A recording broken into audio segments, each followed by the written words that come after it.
Hi friends, দেখুন কেমন ঝড় উঠেছে। তোমার এটা হচ্ছে রামেল ঝড়। যে রামেল ঘূর্ণিঝড়টা এসেছিলো সেটাতে বেশি প্রভাব পড়েনি আমাদের এখানে। তো এইরকমই যে হাওয়াটা দিয়েছে। এর আগেও সেই আমফানটা এসেছিলো, সেটাও আমাদের এখানে বেশি প্রভাব পড়েনি। তো এই একটু ঝড়ের মতো দিয়েছে, গাছ থেকে একটা আমও পড়েনি, একটা নারকেলও পড়েনি। তো সেরকম কিছু ক্ষতি হওয়ার ব্যাপার নেই। অনেক জায়গায় অনেক কিছু হয়েছে, অনেকের ক্ষতি হয়েছে, কিন্তু আমাদের এখানে সেরকম কিছু হয়নি। তো ফ্রেন্ডস, বলো তোমরা সবাই কেমন আছো? আমি খুব ভালো আছি। আশা করি যে যেখান থেকে আমার ভিডিওটা দেখছো সবাই সুস্থ আছো, ভালো আছো। তো আবার অনেক দিন পর ভিডিও নিয়ে চলে আসলাম। এখন আর দিতে পারছি না খুব বেশি। তো আজকে যেটা নিয়ে বলবো, যে 1 মিনিটের জন্য হলেও আমার এই কথাগুলো একটু ভাবুন, ঠিক আছে? যে বন্ধুরা, আমাদের জীবনটা বড় অদ্ভুত, তাই না? কখনো মনে হয় ভালোই আছি, যেমন আছি, ব্যস্ত আছি। আবার যখন কোনো সমস্যার মধ্যে পড়তে হয়, তখন মনে হয় এই সমস্ত সমস্যাগুলি আমার কাঁধে এসেই পড়ে। তখন মনে হয় যে সমস্ত সমস্যার ভার যেন আমিই নিয়ে ফেলেছি, আমরাই নিয়ে ফেলেছি। তখন খুব টেনশনের মধ্যে পড়ে যাই। তখন মনে হয় যে আমরা যেন সুখী নেই। তখন নানা রকম পজিটিভ ও নেগেটিভ চিন্তাভাবনাগুলো আমাদের মনের মধ্যে ঘুরপাক খেতে থাকে। আজকের এই ছোট্ট ভিডিওটাতে অল্প কিছু কথা আমি শেয়ার করব, যেগুলো আমাদের প্রত্যেকের 1 মিনিটের জন্য হলেও ভাবা দরকার। সেই জিনিসগুলো কি, চলুন সেই নিয়ে একটু কথা বলি। প্রথমে আমি রান্না করছি, আমি রান্না করতে করতে বলছি, ঠিক আছে? প্রথমে যখন আপনি ভাবতে বসবেন ভালো মন্দের এই কথা, তখন ভাববেন যে যা আমি পেয়েছি তা আমি নাও পেতে পারতাম।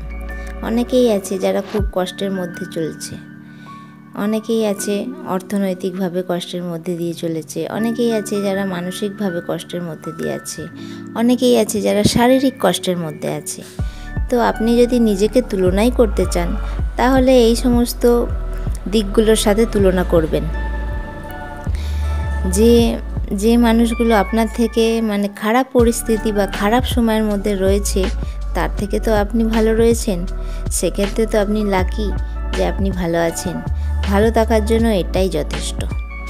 আর আপনি যদি অন্যের সাথে সবসময় নিজেকে কম্পেয়ার করেন, যে ও আমার থেকে সুখী, ওর যা আছে আমার তা নেই কেন, এটা পাচ্ছি না, ওটা পাচ্ছি না, এইভাবে কম্পেয়ার করলে কিন্তু নিজে কখনোই সুখী থাকতে পারবেন না।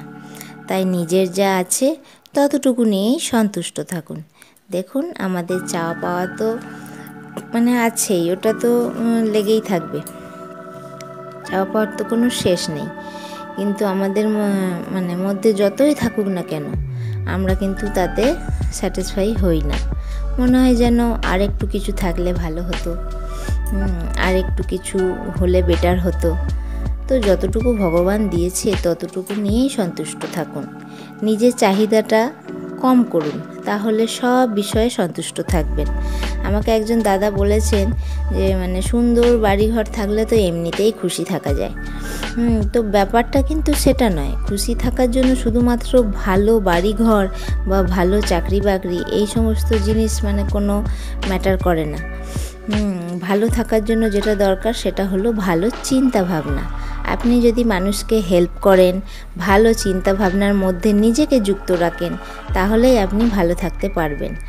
আর না হলে সেই সমস্ত অর্থনৈতিক বিষয় কিন্তু সব মূল্যহীন। আর শারীরিক সুস্থতাও একটা বৈশিষ্ট্য যা সকলকে এখন ভাবাচ্ছে, কারণ এখন সবারই শরীরই শারীরিক দিক থেকে কিছু না কিছুভাবে অসুস্থ। তাই শারীরিক সুস্থতা থাকাও খুব দরকার। আর একটা পয়েন্ট, আপনি আগে কোথায় ছিলেন আর এখন কোথায় আছেন, এইগুলো নিয়ে ভাবুন। জীবনে কিন্তু বাধা বিপত্তি থাকেই, আর সেই বাধা বিপত্তিকে অতিক্রম করতে চাই আমরা, কিন্তু সেই বাধা বিপত্তিকে কাটিয়ে এগিয়ে যাচ্ছি, সেটা কি আমাদের জন্য যথেষ্ট নয়? আপনি ভেঙে পড়েননি, আপনার মধ্যে যথেষ্ট শক্তি আছে। এমন না যে স্মুথলি আপনি যতটুকু জীবন কাটিয়েছেন সম্পূর্ণ কি স্মুথলি এর মধ্যে ছিল? ওঠাপড়া তো থাকবেই, ওঠাপড়া তো রয়েছেই, তার মধ্যে ওঠাপড়া রয়েছেই। সমস্ত কঠিন সময়গুলোকে আপনি পেরিয়ে এসেছেন।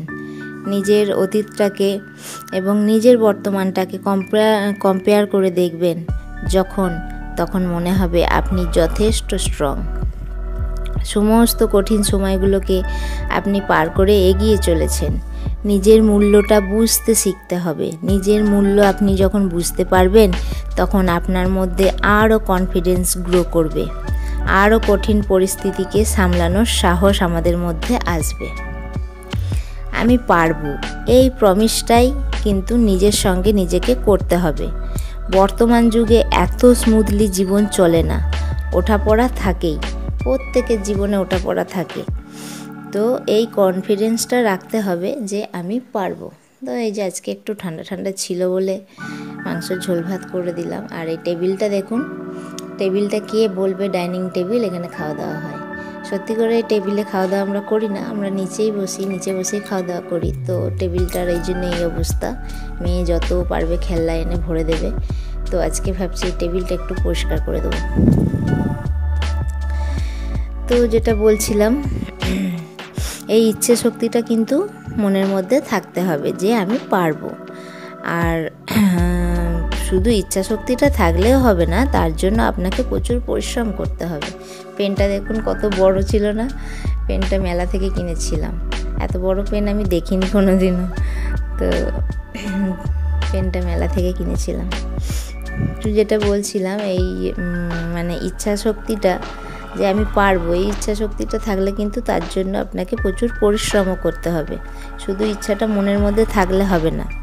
এই যে যেমন ধরুন এই ইউটিউব জার্নিটার কথাই আমি বলছি, এটা খুব একটা সহজ নয়, এটা কিন্তু ভীষণ কঠিন একটা জার্নি। যারা এগিয়ে গেছেন তাদেরকে আমার অনেক শুভকামনা, আর যারা এখনও স্ট্রাগল করে যাচ্ছেন তাদেরকেও আমার অনেক শুভকামনা।